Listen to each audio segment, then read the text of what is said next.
વિદ્યાર્થી મિત્રો, chapter number 5 સપુષ્પ વનસ્પતિની બાહ્યાકાર વિદ્યામાં આપણે કુળ વિશે વાત કરવાની છે. તો હવેનો પ્રશ્ન આવે છે વનસ્પતિ કુળ. તો એમાં આપણે બે કુળ વચ્ચેના તફાવતની રીતના જ આપણે એની વાત કરીશું. તો પહેલું આપણે લઈશું ફેબેસી. કયું કુળ લઈશું? ફેબેસી.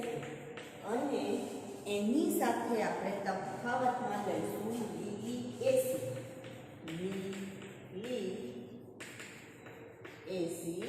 કુળ. કયું કુળ લીધેલું છે? તો આપણે લઈએ છીએ ફેબેસી કુળ અને લીલિએસી કુળ. તો પહેલા બંનેના વર્ગની વાત કરીએ તો તફાવતના મુદ્દામાં પહેલો મુદ્દો આપણે લઈશું વર્ગ.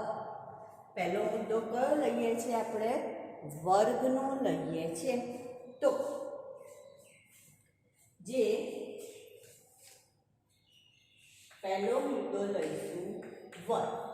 તો જે ફેબેસી કુળની વનસ્પતિ છે એમાં જો હું તમને ઉદાહરણ આપું તો ઉદાહરણમાં આવશે ફેબેસી કુળમાં ઉદાહરણમાં આવે છે વાલ, વટાણા, ચણા. તો વાલ, વટાણા બધા કયું કુળ કહેવાય અથવા કયો વર્ગ કહેવાય? તો તમે કહેશો દ્વિદળી.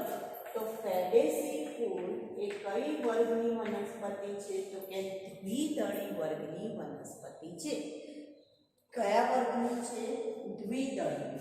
જ્યારે આમાં ડુંગળી, સતાવડી એ આવશે તો એ બધા કયા વર્ગમાં આવશે? તો કે એકદળી વર્ગની વનસ્પતિ આવશે. કયા વર્ગમાં આવશે? એકદળી. પછી એનું અન્ય નામ. તો ફેબેસી કુળ જે છે એને પેપિલિઓનોઇડી કુળ તરીકે પણ ઓળખવામાં આવતું હતું. કયા? પેપિલિઓનોઇડી કુળ તરીકે પણ ઓળખવામાં આવતું હતું. અને બીજું એવું કહે છે કે જે લેગ્યુમિનોસી કુળ છે એનું ઉપકુળ છે. લેગ્યુમિનોસીનું ઉપકુળ. લેગ્યુમિનોસી કુળનું ઉપકુળ એટલે ફેબેસી. તો લેગ્યુમિનોસી એટલે કયા? કઠોળ વર્ગની વનસ્પતિ જે મૂળ ગંડિકા ધરાવતા હોય. હવે આને એના તરીકે ઓળખતા હતા તો કે લીલી.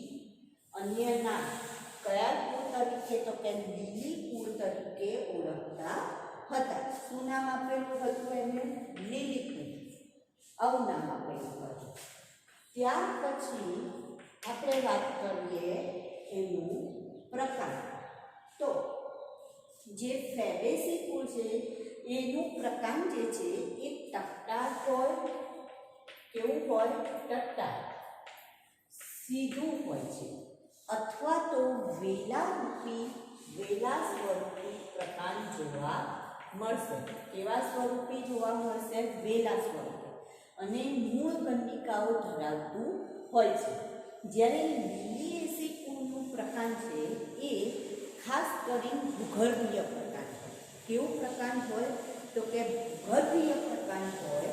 એટલે એ આપણને વજ્રકણ, ભૂગર્ભીય પ્રકાર જે કયા સ્વરૂપે જોવા મળે? તો કે વજ્રકણ અને ગાંઠામૂળી સ્વરૂપે જોવા મળશે. કયા સ્વરૂપે? વજ્રકણ અને ગાંઠામૂળી સ્વરૂપે. હવે પ્રકાંડ પછી આપણે વાત કરીશું પર્ણની. પ્રકાંડ પછી કયો ભાગ આવશે? તો કે પર્ણની આપણે વાત કરીએ તો પર્ણમાં આ કેવો શિરા વિન્યાસ ધરાવે છે? તો કે જાલાકાર શિરા વિન્યાસ ધરાવે છે. એકાંતરિત પર્ણ છે. આના પણ એકાંતરિત જ છે. એટલે આપણે એ વાત નથી લેતા. સાદા સંયુક્ત એવું જ છે. પણ શિરા વિન્યાસમાં તફાવત છે. અહીંયા ઝાલાકાર શિરા વિન્યાસ છે, જ્યારે અહીંયા કેવા પ્રકારનું છે તો કે સમાંતર શિરા વિન્યાસ. જો એકાંતરિતને આ બધી વાત આપણે કરી ગયા છે પર્ણના પ્રકારોમાં, સમૂહ એવા વાત કરી ગયા છે, એટલે આપણે એ વાત અત્યારે કરતા નથી. પર્ણ પછી હવે આવશે પુષ્પ વિન્યાસ. પર્ણ પછી શું વાત આવે તો પુષ્પ વિન્યાસ. તો જે પુષ્પ વિન્યાસ છે એ કેવા પ્રકારનો છે તો ફેબેસીમાં અપરિપૂર્ણ. કેવા પ્રકારનો? અપરિપૂર્ણ પ્રકારનો. જ્યારે અહીંયા કેવા પ્રકારનો છે તો કે પરિમિત પ્રકારનો પુષ્પ વિન્યાસ છે. જો પુષ્પ વિન્યાસની વાત કરીએ એટલે હવે એની અંદર જવાનું, એટલે હવે કોની વાત આવે? પુષ્પની વાત આવે. તો પુષ્પ અનિયમિત કેવું છે? અનિયમિત અને ઉપરી જાય. તો અહીંયા કેવું આવી જશે? નિયમિત અને અધો જાય. નિયમિત અને કેવું? અધો જાય. પુષ્પ પછી હવે પુષ્પની અંદર જઈએ. તો પુષ્પની અંદર જઈએ એટલે શું આવશે? ચક્ર આવશે બધા, બરાબર. પુષ્પની અંદર જઈએ એટલે શું આવશે તો ચક્ર. તો ચક્રમાં જો આપણે વાત કરીએ તો વજ્ર ચક્ર, દલ ચક્રની વાત આવશે. તો વજ્ર ચક્ર, બરાબર, પુષ્પના ચક્ર. તો જે ફેબેસી કુળ છે એમાં વજ્ર ચક્ર, દલ ચક્ર અલગ. જ્યારે અહીંયા પરિપુષ્પ સ્વરૂપે પરિપુષ્પ ચક્ર. પરિપુષ્પનો મતલબ શું છે? વજ્ર ચક્ર અને દલ ચક્ર અલગ અલગ હોતા નથી, એક જ હોય છે, બરાબર. તો એને આપણે શું કહીએ છીએ? પરિપુષ્પ ચક્ર. હવે જો આપણે ચક્રની વાત કરીએ તો હવે આપણે વજ્ર ચક્ર, દલ ચક્ર એના વિશેની વાત કરવી પડે, બરાબર. તો સૌથી પહેલી વાત કરીશું આપણે વજ્ર ચક્રની. કોની વાત કરીશું? વજ્ર ચક્રની. તો એના જે વજ્ર ચક્ર છે એ કેવા છે? 5 યુક્ત અને આચ્છાદિત કલિકા અંદર વિન્યાસ. જ્યારે પેલામાં તો પરિપુષ્પ છે એટલે આપણે જુદો જુદો એ મુદ્દો લેતા નથી.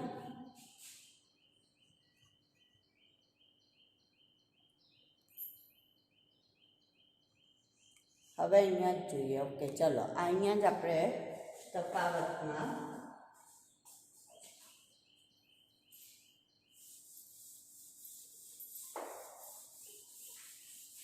આગળ વાત કરીએ. તો હવે આવશે પુંકેસરની ને ત્રિકેસરની. કારણ કે જો આમાં તો પરિપુષ્પ ચક્ર છે ને એટલે આપણે વજ્ર ચક્ર, દલ ચક્રની અલગ અલગ વાત આવતી નથી. તો હવે કઈ વાત આવશે? તો મુદ્દો 8 કયું આવશે? પુંકેસર ચક્ર. તેની વાત આવશે? પુંકેસર ચક્રની વાત આવશે. તો અહીંયા આપણે પુંકેસર જોઈએ તો કેટલા છે? તો કે 10 પુંકેસર જોવા મળે છે. જ્યારે અહીંયા જો પુંકેસર જોઈએ તો સંખ્યા કેટલી છે? તો કે 6 પુંકેસર જોવા મળશે. ત્યાર પછી આવશે સ્ત્રીકેસર ચક્ર. કોની વાત આવશે? સ્ત્રીકેસર ચક્રની વાત આવશે. તો એક એમાં જે બીજાશય છે, બીજાશય એક કોટરીય છે. જ્યારે અહીંયા બીજાશય કેવું જોવા મળે છે? તો કે ત્રિકોટરીય. કેવું જોવા મળે છે? ત્રિકોટરીય. આ બધા જ શબ્દો આપણે આગળ ચર્ચા કરી ગયા છે, માટે હું અત્યારે ખાલી અહીંયા લખું છું કે કે એક કોટડીયાનો મતલબ એક જ કોટડ ધરાવે, ત્રિકોટડીય એટલે કેટલા કોટડ ધરાવશે? તો કે 3 કોટડ બીજા ખૂણમાં આવેલા હોય. અને જે જરાયુ વિન્યાસ છે એ જરાયુ વિન્યાસ, તો જરાયુ વિન્યાસમાં ધારાવર્તી અહીંયા જોવા મળે છે, કારણ કે વટાણાની વાત કરીએ તો ધારાવર્તી જોવા મળશે. અને લીલી એસીમાં આપણે જોઈએ તો અક્ષવર્તી, કારણ કે ત્રિકોટડી આવ્યું ને એટલે કેવું જોવા મળશે? તો કે આ રીતના શું જોવા મળશે? તો જો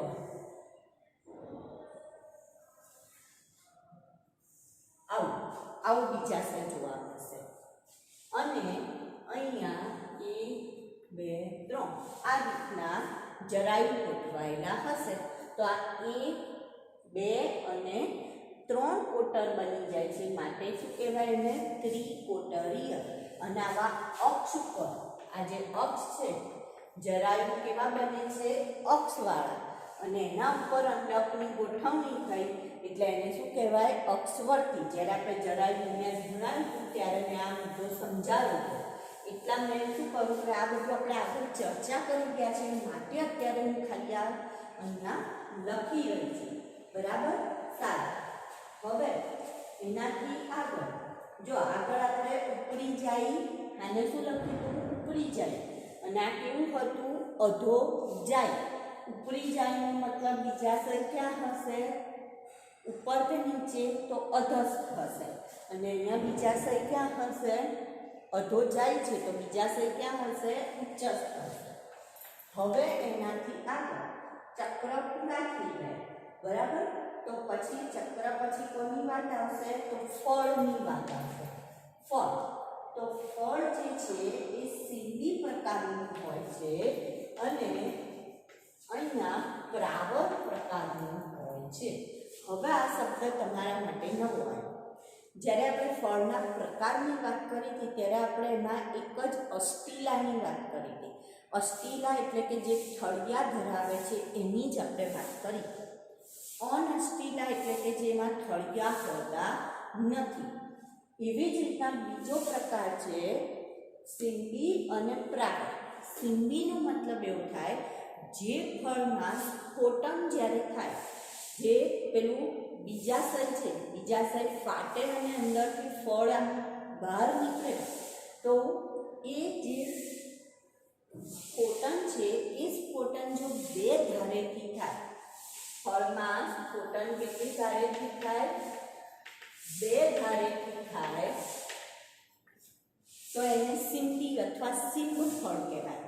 અને જો 2 થી વધારે ધારેથી સ્ફોટન થાય, 2 થી વધુ ધારેથી સ્ફોટન, તમે જો કપાસ જોયો હોય, કપાસનું અંદર કપાસનું ફળ હોય છે ને વ્હાઈટ કલરનું, ના જોયો તો મેચ બોક્સની ઉપર પણ કપાસ ડ્રો કરેલો હોય છે. તો આમ જે સ્ફોટન કરેલું હોય છે તો એ એક કરતાં વધારે ધારેથી સ્ફોટન થાય છે અને પેલું રૂ જેવું નીકળે છે, એ ફળ છે.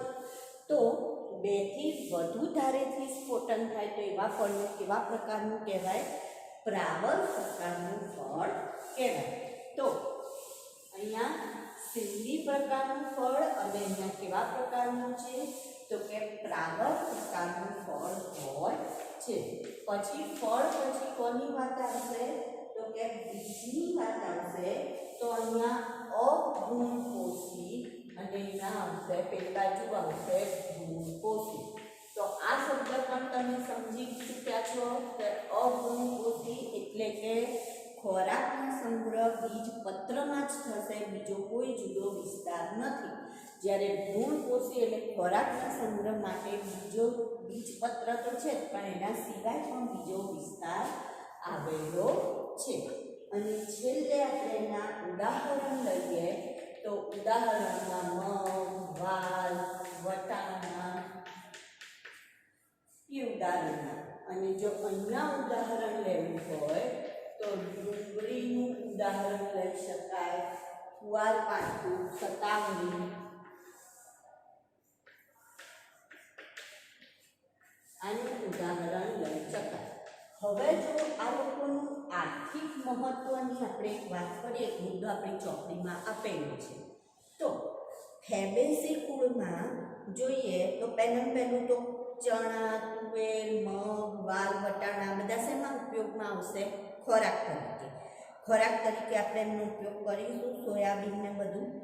પછી રંગક તરીકે ઉપયોગમાં આવે છે ગળી, ઇન્ડિગો ફેર. રંગક તરીકે ગળી, જેનું નામ છે ઇન્ડિગો ફેરા, રંગક તરીકે ઉપયોગમાં આવતી ફેબેસી કુળની વનસ્પતિ. ગળી આપણે કરીએ છીએ ને કપડાની, બ્લુ કલરનું આવે છે, બરાબર, ઇન્ડિગો ફેરા એનું નામ છે. પછી રેસા તરીકે શણનો ઉપયોગ થાય છે, શણ, હેમ. રેસા તરીકે શણ, હેમ. ઘાસચારા તરીકે ઈકળ, સેસબાનિયા, ત્રિપત્તિ, ટ્રાયફોલિયમ. સુશોભન માટે લ્યુપિન. અને ઔષધ તરીકે જેઠીમધ, જેને આપણે મુલેઠી તરીકે પણ ઓળખીએ છીએ. ઔષધ તરીકે જેઠીમધ. આનું જે હું કોષ્ટક છે તમને બનાવીને પછી બતાવીશ, જોડકા જોડો તરીકે આપણે લઈશું, બરાબર.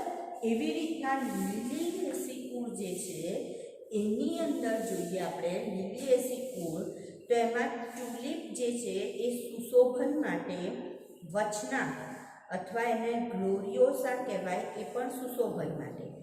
કુવારપાઠું, જેને એલોવેરા તરીકે આપણે ઓળખીએ છીએ, એ ઔષધ તરીકે.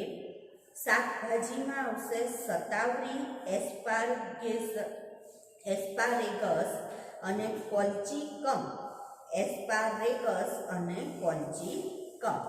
તો હવે આનું જો પુષ્પસૂત્ર આપણે બનાવવું હોય, પુષ્પસૂત્ર, ફેબેસી કુળનું પુષ્પસૂત્ર, તો એની અંદર પુષ્પસૂત્ર કંઈક આવું થશે. ફેબેસી કુળનું પુષ્પસૂત્ર અહીંયા લખીએ આપણે.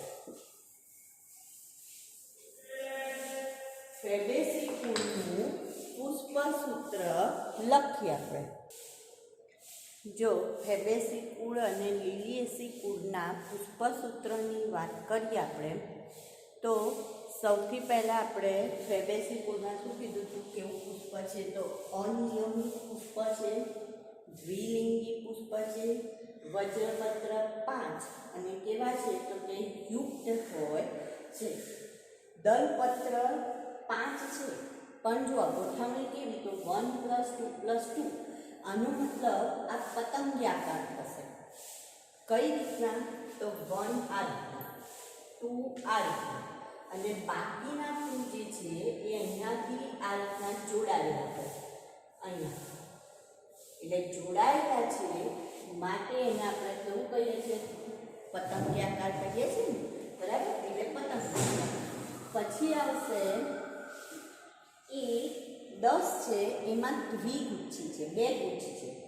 એક 9નો જથ્થો છે અને બીજો કયો છે તો કે 9 એકબીજા સાથે જોડાયેલા.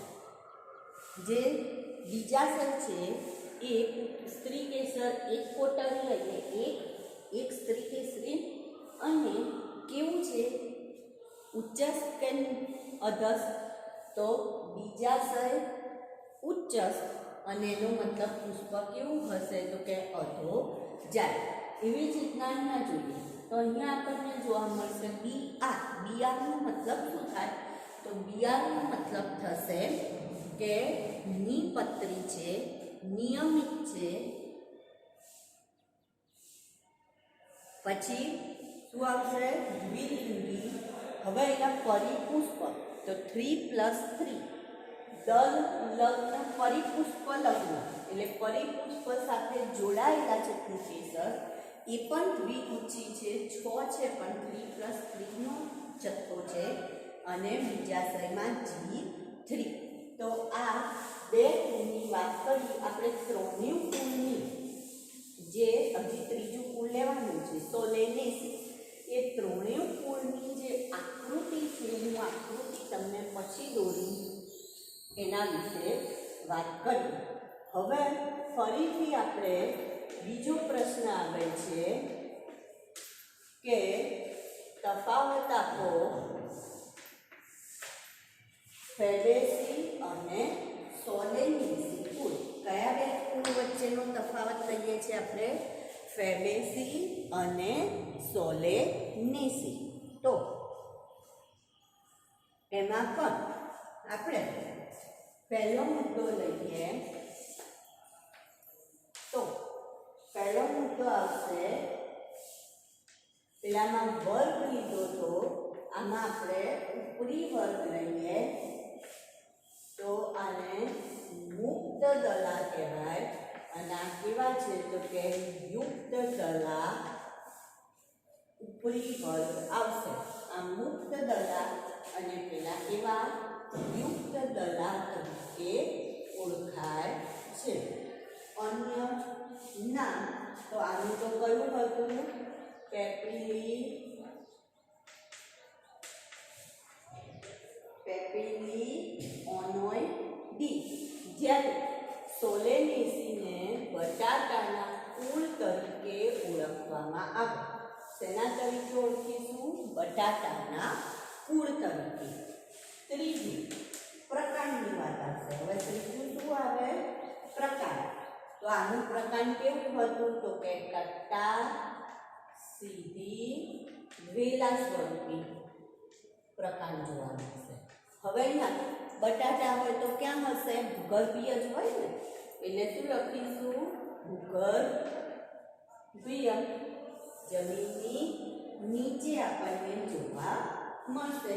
અથવા ક્યાં જોવા મળશે? ભૂગર્ભીય પ્રકાર જોવા મળશે. પુષ્પ વિન્યાસ. તો અહીંયા અપરિમિત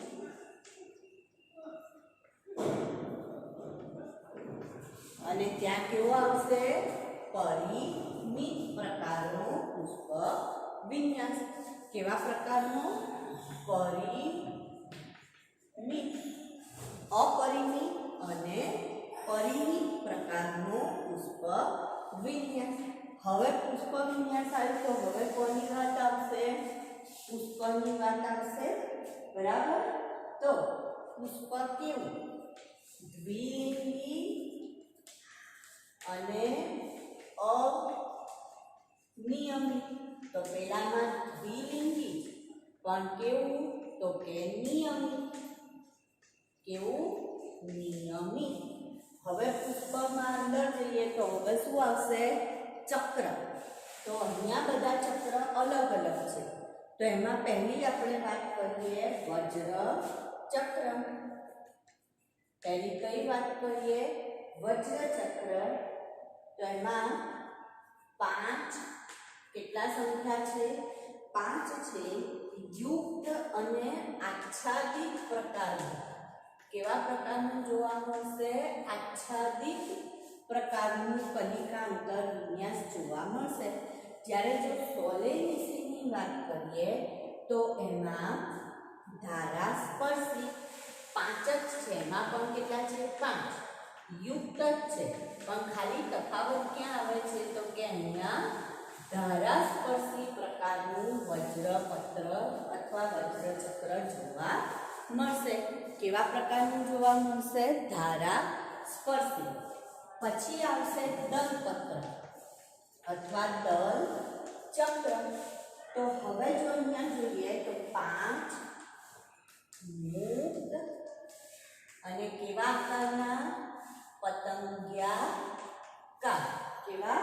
પતંગિયાકાર. જ્યારે અહીંયા 5 યુક્ત છે. જો મુક્ત નહીં પણ કેવા છે? યુક્ત છે અને ધારાસ્પર્શી. અહીંયા 5 યુક્ત છે.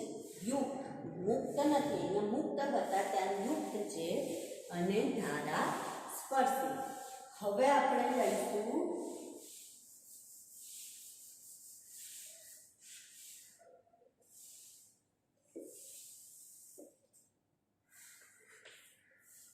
હવે કયો આવશે? તો પુંકેસર. પછી ત્રિકેસર. તો હવે આપણે વાત કરીએ પુંકેસરમાં.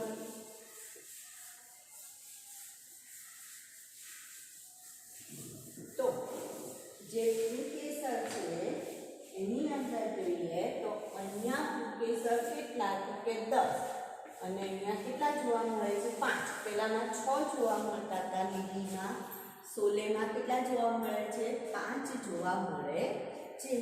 સ્ત્રીકેસરની વાત કરીએ તો સ્ત્રીકેસરમાં એક સ્ત્રીકેસરી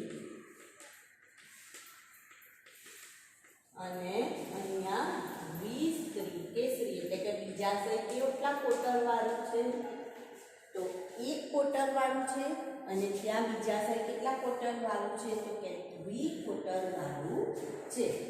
જરાયુ વિન્યાસ તો આમાં પણ સેમ જ.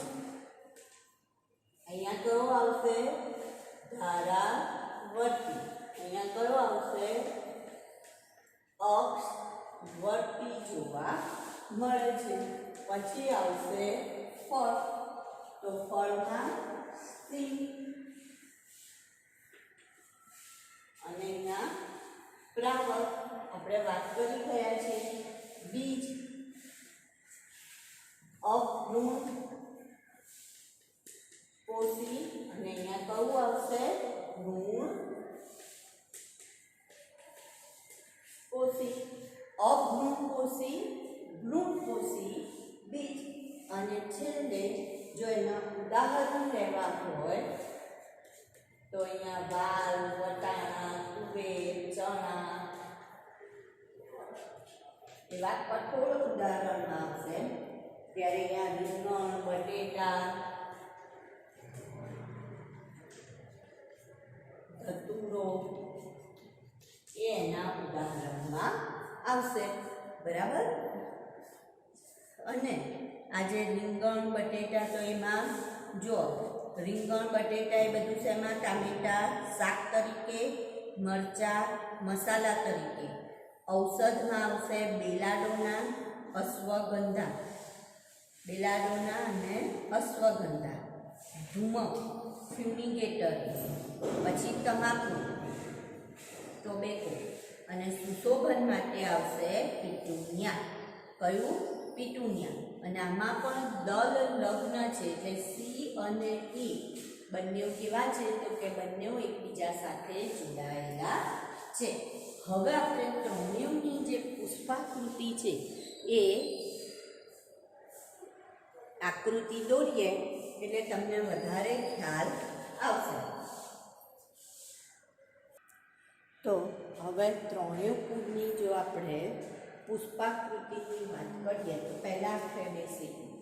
તો ફેબેસી કુળમાં સૌથી પહેલાં તમે બહારની બાજુ બ્લુ કલરના જોશો એ શું છે વજ્ર પત્ર. આ શું છે વજ્ર ચક્ર. બરાબર. તો હવે અહીંયા જુઓ વજ્ર ચક્ર કેટલા છે 5 જે યુક્ત છે. કેવા છે એકબીજા સાથે જોડાયેલા છે. અને એમાં આપણે આચ્છાદિત એવું લખેલું હતું. તો આચ્છાદિતમાં શું આવશે તો એક ઘટક સંપૂર્ણપણે બહાર, એક ઘટક સંપૂર્ણપણે અંદર અને બાકીના બધા ઘટક કેવા થશે તો અંદર બહાર થશે. તો આપણે જો પહેલો ઘટક સંપૂર્ણપણે બહાર લીધો, ત્રીજો ઘટક સંપૂર્ણપણે અંદર લીધો અને બાકીનાની ધાર કેવી થશે અંદર બહાર. દલ ચક્ર. તો જે ગુલાબી રંગના છે શું છે દલ ચક્ર. તો હવે એમાં તમે જોશો તો આ પહેલું એક મોટું, પછીના બે અને પછીના જે બે છે ધ્વજ, પક્ષ, નૌતલ, આ જે ગોઠવણી હતી એમાં બે અહીંયા જોઈન્ટ હતા તો આ જોઈન્ટ આપેલા છે. ત્યાર પછી છે પુંકેસર. તો અહીંયા આપણને આ પુંકેસર ચક્ર જોવા મળશે. તો હવે અહીંયા જુઓ 9+1 એમાં 9 યુક્ત છે. તો આ યલો કલરની લાઈન જેવું બનીને એના ઉપર 9 આપણે ગોઠવી દીધેલા છે અને આ એક જે છે એ છૂટું છે એટલે દ્વિગુચ્છી છે. અને જી જે એક કોટરીય છે એટલે આ એક કોટરીય છે આખું અને એમાં અંડકારના ગોઠવા ગોઠવાયેલું છે. તો આ કયું થયું? ફેબેસી કુળ થયું. કયા કુળની પુષ્પાકૃતિ થઈ? ફેબેસી. ત્યાર પછી આવે છે સોલેનેસી કુળ. કયું? સોલેનેસી. તો હવે તમે સોલેનેસી કુળમાં જોશો તો એની અંદર K5 પણ કેવા છે? તો કે યુક્ત છે. તો અહીંયા આપણે જો આ રીતના શું કરેલું છે? એકબીજા સાથે જોડાણ કરી દીધેલું છે, યુક્ત કરી દીધેલા છે. સી પણ 5. તો વચ્ચે આપણે આ વજ્ર, આ દલ, હવે હું દરેકમાં નામ નિર્દેશન નહીં કરું. તો અહીંયા દલપત્ર જે છે એ પણ 5 અને બધા દલપત્રનું એકબીજા સાથે શું છે? તો કે જોડાણ છે. આમાં આકૃતિમાં શું કરવાનું? તમારે સૌથી પહેલાં સૌથી પહેલાં શું કરવાનું? બહારનું સર્કલ બનાવી દેવાનું, આ મોટું. પછી અંદરનું નાનું સર્કલ બનાવવાનું. હવે 5 જગ્યાએ 1 2 3 4 અને 5 આ રીતના કરી આમ કરતા જશો એટલે આ શું બની જશે? આપણા આ રીતના બહારના વજ્રપત્ર ગોઠવીને. બરાબર. દલપત્ર માટે અહીંયા હવે જ્યાં જોડાણ હતું ત્યાં સામે જોડાણ આવતું નથી. એટલે બીજી જગ્યાએ આપણે 1 2 3 4 અને 5 અને એને આ રીતના તમે જોડી દો. થઈ ગયું ગોઠવણ. બરાબર. હવે જ્યાં અહીંયા દલ લગ્ન છે, પુંકેસર જે છે એ દલ લગ્ન છે, એટલે દલપત્ર સાથે અહીંયા રીતનું એનું શું બતાવેલું છે? આપણે જોડાણ દર્શાવેલું છે. અને આ રીતના પુંકેસર 5 ગોઠવાયેલા છે. 1 2 3 4 અને 5. સ્ત્રી કેસરમાં જો દ્વિકોટર બની ગયા, 2 કોટર, આ 1 અને આ 2 કોટર બની ગયા છે. અને આ બધા અંડકો છે જે એમાં ગોઠવાય છે. તો આ કયું કુળ થયું? સોલેનેસી. અને ત્રીજું જે કુળ આવે છે, ત્રીજું કુળ એ કયું કુળ આવે છે? તો ત્રીજું છે ફેબેસી કુળ અને લિલિએસી કુળ. જેમાં સૌથી પહેલા આપણે જોઈએ તો પરિપુષ્પ. પરિપુષ્પનો મતલબ શું થશે? કે વજ્રપત્ર અને દલપત્ર અલગ અલગ જોવા મળતા નથી, જોડાયેલા છે. તો જો આ વજ્ર છે અને આ દલપત્ર છે, તો એકબીજા સાથે શું થઈ જાય છે? તો કે જોડાયેલા છે. એટલે આમાં પણ પહેલાં બહારનું સર્કલ દોરી દેવાનું, અંદરનું સર્કલ દોરી દેવાનું અને પછી બધી જગ્યાએ આ રીતના જોડાણ આપી દેવાનું. હવે અહીંયા જો 3 + 3 એનો મતલબ 3 વજ્રપત્ર, 1 2 3 અને 3 દલપત્ર, 1 2 અને 3. તો 3 વજ્રપત્ર અને 3 દલપત્ર ગોઠવાયેલા છે. પછી આવશે એ એટલે શું છે? પુંકેસર. એ પણ 3 + 3. તો 3 વજ્ર સાથે અને પરિપુષ્પ સાથે જોડાયેલા છે. એટલે એનો મતલબ વજ્ર સાથે પણ જોડાયેલા છે અને દલપત્ર સાથે પણ જોડાયેલા છે. એટલે આ રીતના આપણે એનું જોડાણ દર્શાવેલું છે. પછી G3. તો અહીંયા 1 2 અને 3 કોટર બને છે. અને 1 કરતાં વધારે અંડકો હોય એટલે આ રીતના અંડકો ગોઠવાયેલા છે. તો આ પુષ્પાકૃતિ થઈ અને એ ત્રણેય કુળ વિશેની આપણને માહિતી આપે છે. તો આપણું ચેપ્ટર અહીંયા પૂર્ણ થયું.